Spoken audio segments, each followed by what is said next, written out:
Hey there, weekly planners. It's David Monroe, CCIM, and today is February 18th, 2019. Sorry I'm coming to you so late today. It's been a strange week altogether. Anyway, this is the weekly planner, and I'm glad you guys are here with me today.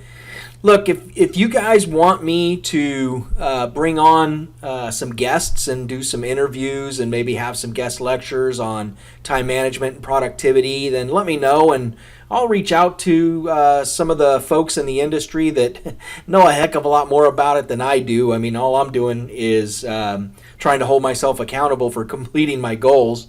But this is turning into somewhat of a productivity course that, or not necessarily a course, but a way for us to hold each other accountable. And if we can get some really good experts in here, I think that can provide value to everybody. So do me a favor, leave a comment below. Just type yes if you'd like for me to bring in some extra folks. Maybe I can get Brian Tracy to come on, or what's Michael's last name? The guy that does the full focus planner. Now I can't remember.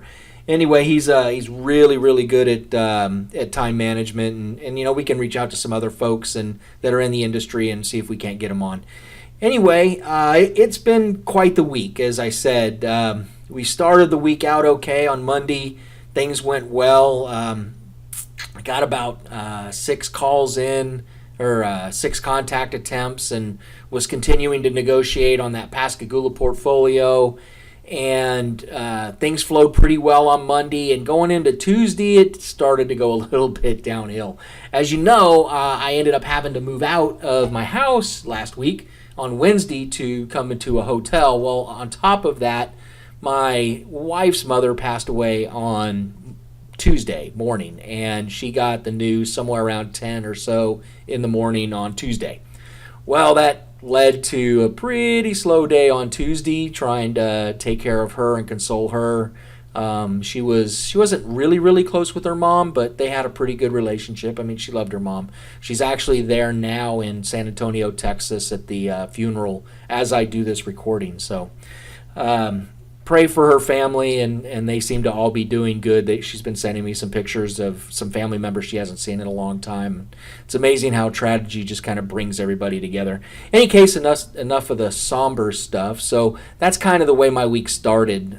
Tuesday dealing with all that, and then Wednesday having to leave my home and move into, I don't know, a 300 or 400 square foot 1-bedroom suite at a hotel, and it's been quite the challenge, I got to tell you. 3 dogs in the room, and my son and my wife, and my daughter and her and my granddaughter are staying in another room just down the hall. It's been a bit of a challenge. The dogs are definitely keeping us on our toes. So, the other thing that was going on last week that was a big challenge was it was the final week of the 30-day challenge. I've been telling you guys a lot about the 30-day challenge as we've been going, and I did manage to keep up with it. I fell a little bit behind on Tuesday and Wednesday, but I caught back up on Thursday and Friday. Because I caught back up on Thursday and Friday, I didn't get any real contact attempts in. As a matter of fact, you'll find out when I review last week that it was pretty dismal. But I managed to get the site launched, got it tested. It did really well on Facebook with ads, and even just initially launching it did really well with some response and got a couple of sales right off the bat. So I'm pretty pleased with it. I did realize that the offer that I'm making, it might be a little bit weak. So I've got the right message. I think I've got the right audience. I've got a pretty weak offer. I just need to fix that a little bit and see if we can't tweak it and do a lot better with that. So that being said, last week's performance, I did 12 contact attempts. Woohoo! What a week! But managed to reach 6 contacts, and again, those were primarily follow-ups. I scheduled 1 appointment and held 3 appointments. I didn't have any contracts or closings. I did manage to lose 1 pound through all that, so I'm back down to 253 pounds. And that puts me right on schedule with what I wanted to do starting at the beginning of the year of losing a pound a week. I just can't afford not to lose a pound a week moving forward. I've now absorbed that initial weight loss. And I managed to complete the 30-day challenge. I did it on time. I got my site launched, got it tested, and found some discrepancies that I just mentioned, and I'll get those fixed. So moving forward, what I'm going to do this week is I'm going to, again, attempt to contact 125 prospects by Friday close of business. I need to rewrite and republish that low-ticket offer, and I want to do that by Thursday close of business. I'm not going to stop the ads from running. I am collecting a nice group of folks that are interested, and I'm going to continue to do that moving forward. And then I've got to complete the CI 102 test by Friday. Because early next week, it's actually due the 28th. I've got to have that test completed, so I need to finish that, get that in, so I can continue to push to be a CCIM instructor. That's been one of my goals for quite some time, and I'm not going to falter on that. And then lose 1 pound by Sunday. Should be able to do it, especially in the hotel here, even though I'm sitting on my butt a lot in this chair, doing a lot of work. We've got a gym downstairs, and I'm taking advantage of that. So those would be my weekly goals for this week.